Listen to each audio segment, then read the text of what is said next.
Selamat datang dan thank you buat kalian yang udah klik video ini. Video ini gue buat karena gue melihat banyak dari kalian yang nggak ngerti dan pengen dapat penjelasan lebih dalam tentang hasil yang dikeluarin sama SpiderX ini setiap kali gue review monitor. Atau yang bisa gue bilang bagian data color yang super duper banyak data-data plus kata-kata sulit nih. Tapi gue yakin dari antara kalian ada juga yang nggak peduli akan hal itu. Karena yang kalian pedulin biasanya monitor ini bagus atau kagak. Plus harganya aja. Nggak masalah, kalian bisa skip video ini karena mungkin ini akan ngebosenin buat lo. Hal pertama dan yang paling sering orang bahas saat pilih monitor profesional tentunya color gamut. Sederhananya, color gamut itu seberapa monitor itu mampu memproduksi warna sesuai dengan standar tertentu. Ada banyak standar di luar sana, tapi yang dipakai data color SpiderX 4 standar yang umum. sRGB, Adobe RGB, DCI P3, dan NTSC. Mereka semua punya sejarahnya masing-masing dan sangat panjang penjelasannya. Jadi gue langsung to the point aja fungsi mereka masing-masing di masa sekarang ini. sRGB standar warna yang paling banyak dan yang paling luas digunakan saat ini dari mulai browser, smartphone, TV, kamera, dan lain-lain. Adobe RGB seperti namanya standar yang dibuat oleh Adobe. Standar ini lebih luas cakupannya dari sRGB dan fungsinya lebih ke arah desain grafis dan juga media cetak. Jadi untuk printing-printing ini standar yang penting untuk lo perhatiin. DCI P3 difokuskan ke industri sinema digital dan film-film sinema. DCI P3 ini cakupannya hampir 25% lebih luas dibanding sRGB. Dan dengan angka itu DCI P3 cover lebih banyak warna. NTSC singkatannya dari National Television Standard Committee. Dan kita langsung tahu standar ini dibuat untuk televisi. Ada pandangan tentang color gamut kayak gini. Monitor atau panel yang mengklaim dirinya sendiri hasilnya setinggi-tingginya itulah monitor yang bagus. Hal itu nggak salah, tapi nggak bisa dibilang benar juga. Karena pada kenyataannya nggak semua yang diklaim brand sebuah monitor pasti 100% benar. Kita perlu tes lebih lanjut. Kenapa? Yang pertama dan yang paling penting, color gamut nggak menggambarkan monitor atau panel tertentu mampu hasilin warna yang seharusnya atau seakurat-akuratnya. Karena sesuai dengan definisi color gamut itu sendiri, dia cuma kasih tahu kita monitor ini mampu hasilin berapa persen warna sesuai dengan standar yang ada 4 tadi. Tapi yang paling penting tuh, saat disuruh keluarin warna, misalnya biru 1A tolong keluarin dong. Dia keluarin biru B. Ya nggak guna juga seberapa tinggi pun color gamutnya. Kedua, karena ada faktor di mana itu cuma marketing doang. Yang tentunya karena untuk marketing, kondisi yang terbaik lah yang ditunjukkan ke publik. Itulah kenapa ada pengetesan color akurasi di data color. Dari 3 tes subjek yang kita show, kita bisa lihat nggak selamanya monitor productivity lebih baik dibanding monitor gaming.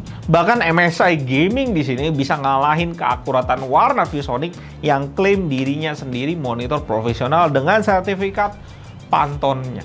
Di sisi lainnya, semua monitor yang gue show di sini hasilnya udah akurat. Karena info yang gue baca-baca, selama average-nya udah di bawah Delta E2, itu sudah oke kualitasnya. Tentunya dari standar itu juga semakin rendah average-nya, semakin akurat lah untuk warna yang bisa dihasilkan. Berikutnya, data color juga ngetes brightness atau kecerahan, kontras rasio yang artinya perbandingan antara warna putih yang paling terang dengan warna hitam yang paling gelap, dan juga ada white point yang hasilnya menggambarkan seberapa natural warna putih yang bisa dikeluarin sama monitor itu. Standarnya di 6500 Kelvin, semakin dekat ke 6500 semakin bagus. SpiderX ngetes di 5 preset brightness dan ngecek hasilnya masing-masing. Untuk brightness, gue ngerasa standar paling bawah yang harusnya dimiliki monitor zaman sekarang setidaknya di 250 nits. Supaya penggunanya punya keleluasaan saat pakai di ruangan dengan kondisi cahaya apapun. Di sisi lainnya, ada beberapa monitor yang punya preset untuk color grading, di mana brightness-nya diturunin ke maksimalnya 120 nits. Karena biasanya untuk color grading, orang ngelakuin ini di ruangan yang gelap gulita, nggak ada cahaya sama sekali selain dari monitor yang dia pakai. Untuk batas atas sih nggak ada. Intinya semakin tinggi brightness ini, semakin fleksibel aja kita pakai dimanapun. Contohnya kayak smartphone ada yang 1000 nits.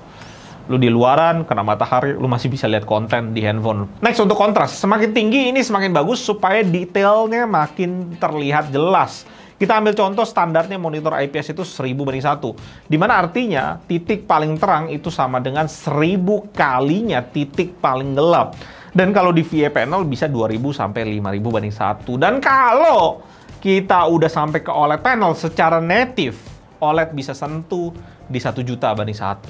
Bukan kontras, dynamic ya, yang seperti yang diklaim monitor LCD pada umumnya. Nggak berhenti di sana, semua pengetesan tadi kita lakukan di bagian tengah-tengah monitor, di mana pada kenyataannya nggak semua sisi monitor ngasilin kualitas yang sama seperti di bagian tengahnya.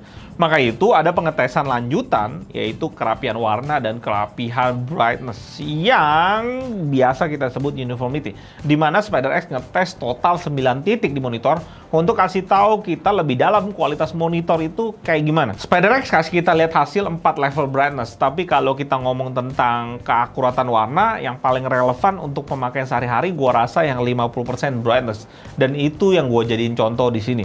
Bagian yang paling akurat adalah bagian titik kiri atas, ditulis dengan angka 0. Dan titik lainnya dibandingkan dengan standar titik 0 ini. Dan ternyata di titik lainnya bisa terjadi perbedaan keakuratan warna. Dihitung dengan satuan delta E. Tetap kita pakai standar keakuratan warna yang di awal tadi. Semakin rendah delta E-nya, semakin akurat warnanya di titik itu. Sistem kerja yang sama juga diterapin di luminance uniformity atau kerapihan kecerahan. Brightness yang dihasilin di tiap titik monitor hasilnya bisa berbeda.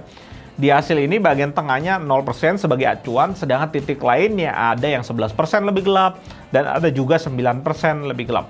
Semakin angka-angkanya kecil, berarti perbedaan satu titik dengan yang lainnya semakin minimum, yang berarti kualitas panelnya sangat bisa terjaga dan rapih untuk brightness-nya. Yaitu penjelasan singkat dan padat yang bisa gue sampaikan ke kalian. Dan semoga dengan video ini kalian nggak melihat sebuah monitor hanya dari color gamutnya doang. Karena di luar color gamut banyak. Color uniformity, luminance uniformity, brightness, contrast, white point, color akurasi terutama yang paling penting. Dan thank you banget yang nonton sampai akhir. Gue Aldun dari GTD, sampai jumpa di video berikutnya dan tetap canggih.